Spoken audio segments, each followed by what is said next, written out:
Toronto City Council has adopted a bold strategy to reduce community-wide greenhouse gas emissions in Toronto to net zero by 2040.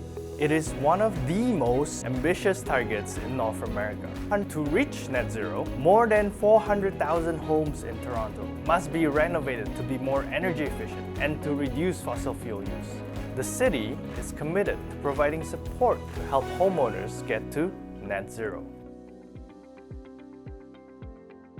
So we got this house 20 years ago. One of the biggest and probably most impactful renovations we did in terms of energy use in the house was deciding to finish our basement. That made a huge difference because we were able to foam in the headers in the basement. We were able to get good foam insulation behind all the walls because it got drywalled. We were able to get foam board underneath the slab because we had to re-pour the floor. And I think, the reason I want to highlight that is so many people choose to renovate their basements and make them finished nowadays because everyone wants more space. And it's quite expensive to do. I mean, you need to get, you need permits, you need electricians, you need all these people. The added cost of having it be well insulated is negligible at that point. And then we just made a point whenever we were doing any kind of renovation to make it a priority to insulate as best we could. So I'm Tim Grant, and I'm the chair of the Net Zero Neighborhoods Committee of the Harvard Village Residents Association. We've reached out to many neighborhoods. I think there's 48 across the city who share the information that we develop and the discounts that we negotiate with their members in contact. So our effort has always been to look at a citywide sort of impact, because if you're going to go to all the trouble of developing something for your own neighborhood that could easily be used by others, why not do it? So the role of local community associations like ours is to help people feel comfortable, that other people are paying attention to this issue, other people are doing things about this issue, and maybe therefore I should start paying attention myself. Secondly, our role has been to essentially negotiate discounts on things like induction stoves and heat pump water heaters and solar panels.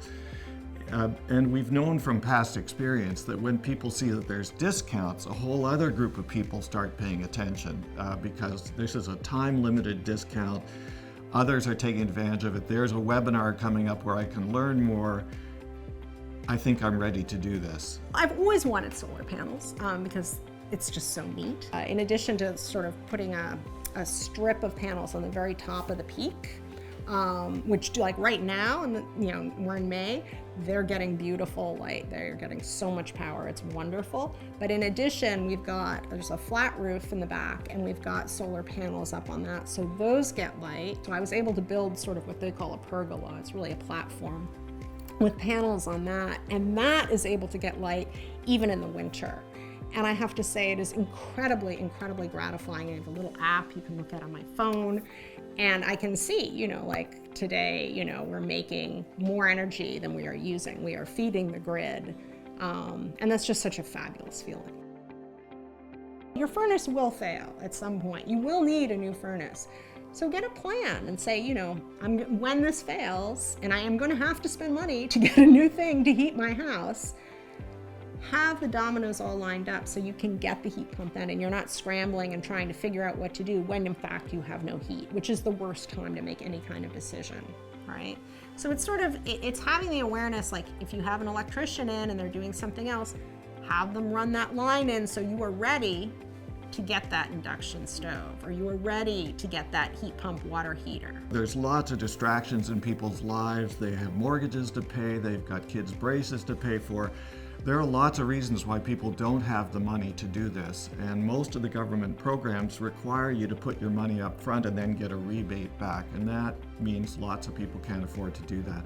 So we're really trying to help the early adopters and make it more common, and we know from past experience that the more heat pumps get installed, the cheaper heat pumps will be next year and the year after. So that's kind of the motivation for us. We need to start thinking about, hey, the way I want my house to be is carbon neutral, and I'm willing to put some money towards that because it will make me happy, because I will come home and feel happy being in a home that in fact is not part of the problem.